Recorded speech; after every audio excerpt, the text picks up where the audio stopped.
प्रणाम साथियों, राधे राधे, जय श्री कृष्ण, जय श्री राम। कैसे हैं आप सब?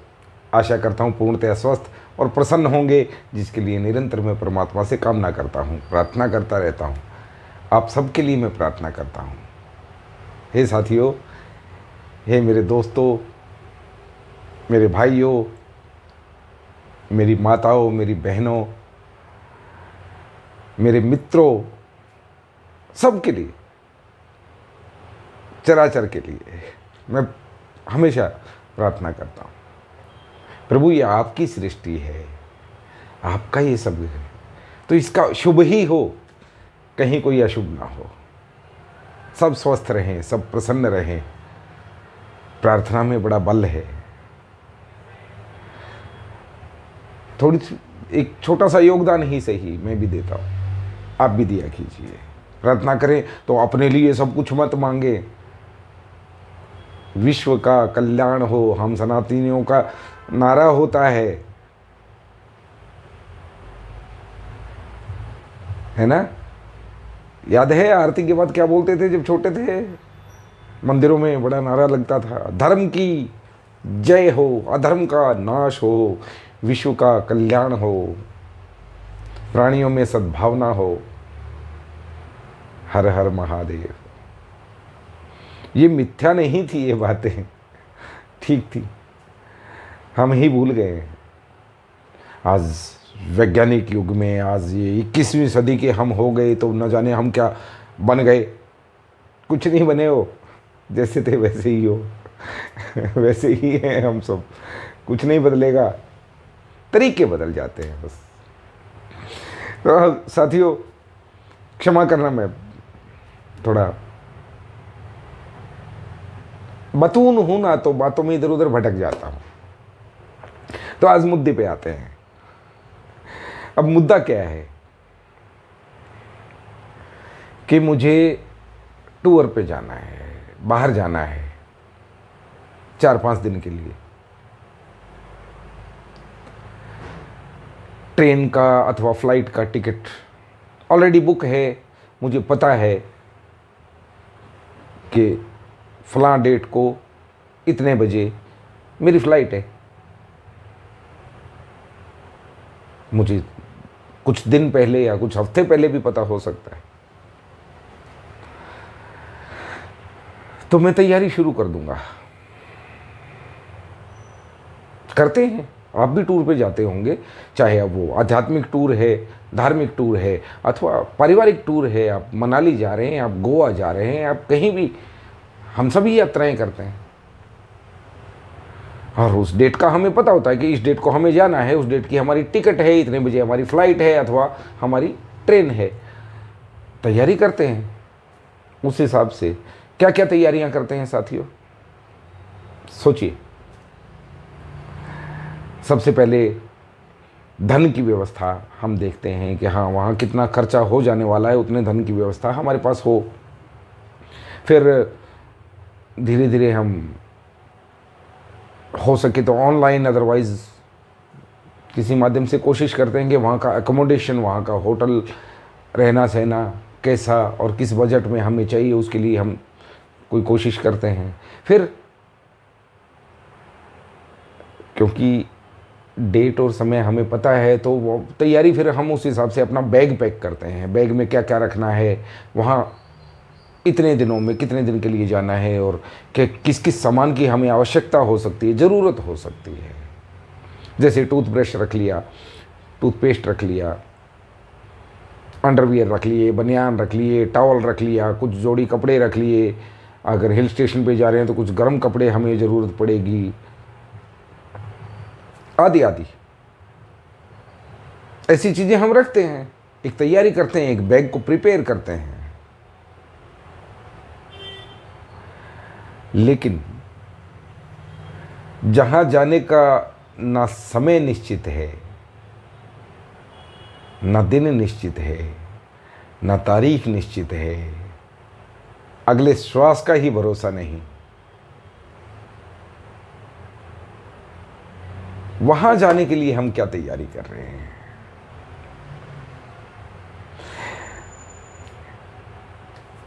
अब वैसे तो हम बहुत सारी तैयारी करते, जैसे किसी दूसरे देश में जाना है, पीछे एक वीडियो में ये डिस्कशन हो चुका है कि वहाँ ये करेंसी चलती है, बांग्लादेश में टका चलता है, सऊदीया में दिरहम चलते हैं, ओमान में आपका रियाल चलता है, कहीं डॉलर चलता है तो कहीं यूरो चलता है, कहीं पाउंड्स चलते हैं।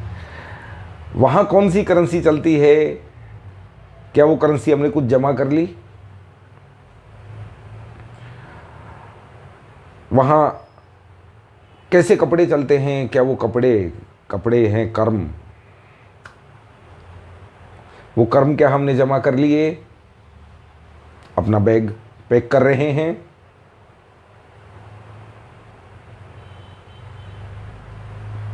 कर्म में बहुत सारी चीज़ें आती हैं साथियों, है ना? जैसे अंडरवियर, बनियान, टावल, जुराबें,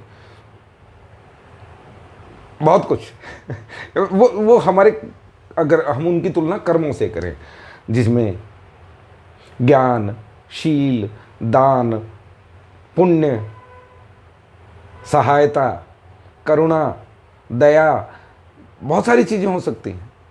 उनका नाम अलग अलग हैं। क्या हमने वो कितना जमा कर लिया है? नहीं हुआ। तैयारी कर लीजिए, क्योंकि इसका डेट और टाइम कुछ भी फिक्स नहीं है। कब अचानक से हाथ में टिकट थमा दिया जाएगा और चलो भैया फ्लाइट है, ये भी नहीं पता जाना कहाँ है, ये भी नहीं पता आना कब है कोई तैयारी? नहीं है ना। तो जब ऐसी किसी यात्रा की उम्मीद हो कि हमें पता ही नहीं है कब जाना है, तब तो क्या करना चाहिए? तो बैग को तो पहले से पैक रखना चाहिए ना अपना। जो उस क्षेत्र में जो बैंक है, उसमें जो हमारा खाता है, उसमें कुछ करेंसी जमा होनी चाहिए ना। नहीं तो क्या होगा? परेशानियां बढ़ जाएंगी। उस यात्रा की तैयारी किसी ने की है, कर लेनी चाहिए, है ना? हम एक छोटी सी शिमला यात्रा के लिए भी 3 दिन पहले तैयारियां शुरू करते हैं दोस्तों, और उस यात्रा के लिए माना कि अभी हमें उम्मीद है 10 साल, 5 साल, 15 साल और जी, मतलब एक कयास है, उम्मीद है, आशा कर सकते हैं। कन्फर्म कुछ नहीं है। कन्फर्म तो गर्भ में आए शिशु का नहीं होता, कन्फर्म किसी का नहीं है। यहाँ अचानक से टिकट थमा दिया जाएगा और फ्लाइट का रास्ता दिखा दिया जाएगा। लेकिन उस यात्रा के लिए और उस मंजिल के लिए तैयारियां क्या हैं? बात विचार करने योग्य है। तो करो ना भाई यार। मैं बड़े सिंपल सादे शब्दों में आपको समझाऊं।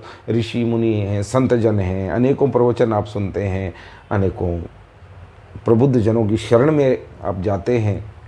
मैं भी जाता हूँ। मैं कोई कहीं और से थोड़ी आया हूँ, कोई एलियन नहीं हूँ। लेकिन ये बात सोचने की है ना कि यदि कहीं जाना है तो बैग तो तैयार रखो, बस्ता बांध के रखो, पता नहीं कब निकलना हो। तो बैग तैयार रखना चाहिए। तो बैग की तैयारियां जब जाग जाओ तभी सवेरा, तभी से शुरू कर देनी चाहिए। न जाने जाना 50 साल बाद हो, लेकिन हमारा बैग तो तैयार है। जब ऑर्डर आया उठाएंगे, चल देंगे। ऐसी कोई कोशिश, ऐसा कोई प्रयास क्या आप कर रहे हैं? आपको भी करना चाहिए। मैं बहुत पहले से नहीं कर रहा हूँ, अभी अभी कर रहा हूँ, करने लगा हूँ दोस्तों। एक जो वहाँ अकाउंट है उसे हम कहते हैं कार्मिक अकाउंट। उसमें हमने कौन से कर्म जमा किए हैं, फिर हमने सामान क्या क्या रखा, गुण, ज्ञान, शील, दान, पुण्य, और फिर एक होता है चैरिटी अकाउंट। क्या कहते हैं उसको? वो शब्द अभी दिमाग में नहीं आ रहा है ना, क्राउड फंडिंग आजकल बड़ा फेमस है। क्राउड फंडिंग, हमने लोगों की कितनी दुआएं कितनी प्रार्थनाएं ले ली हैं।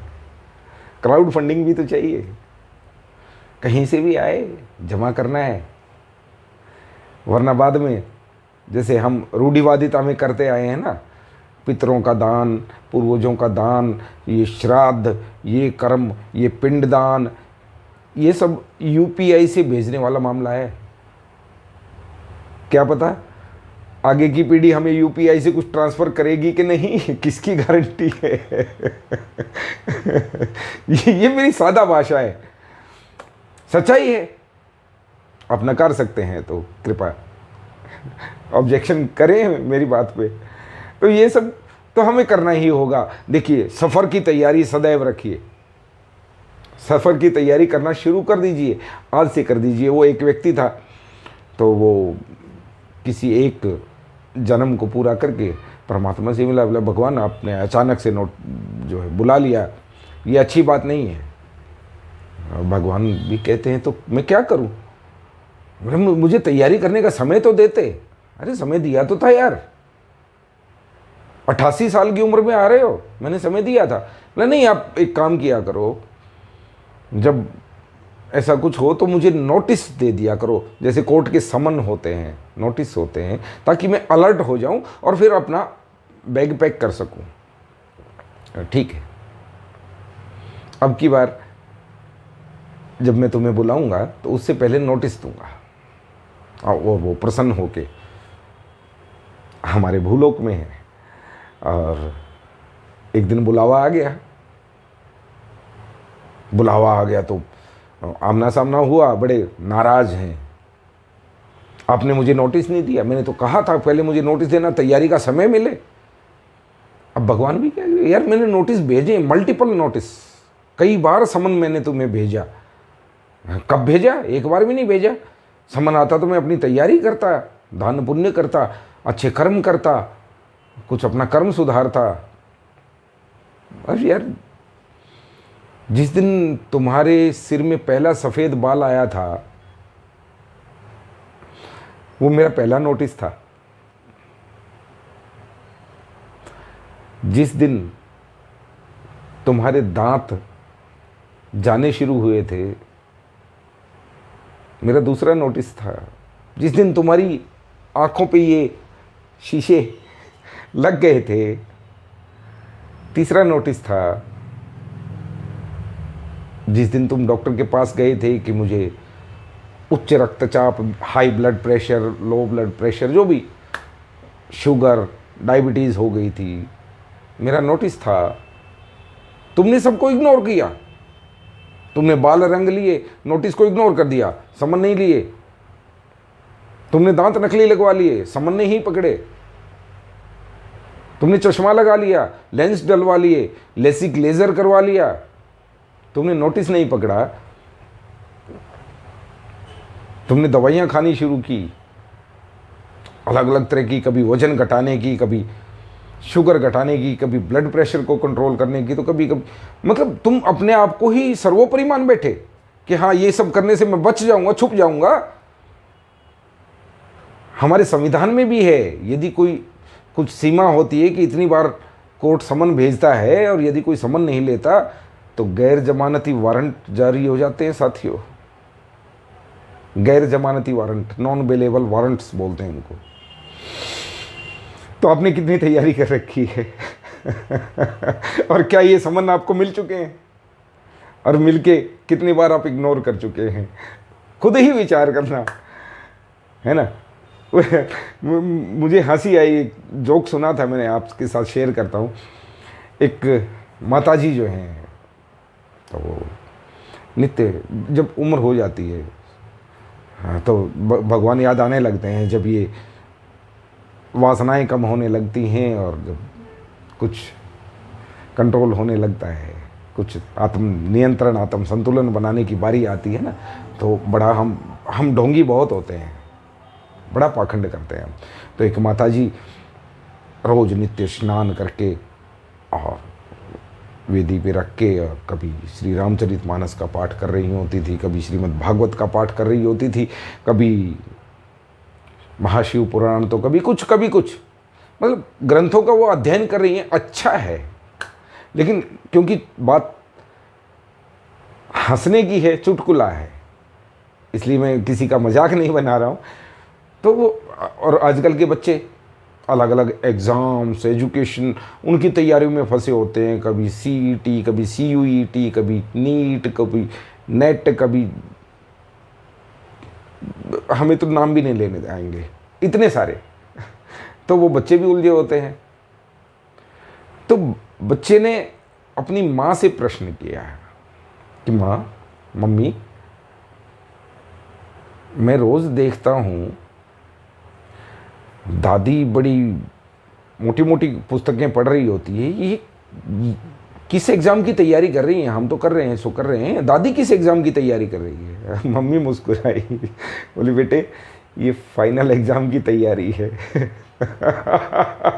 तो बात यही है, आपने फाइनल एग्ज़ाम की कितनी तैयारी की है?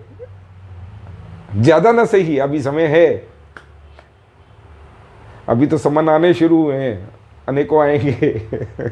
किसी एग्ज़ाम की तैयारी कर लीजिए, थोड़ी थोड़ी सही।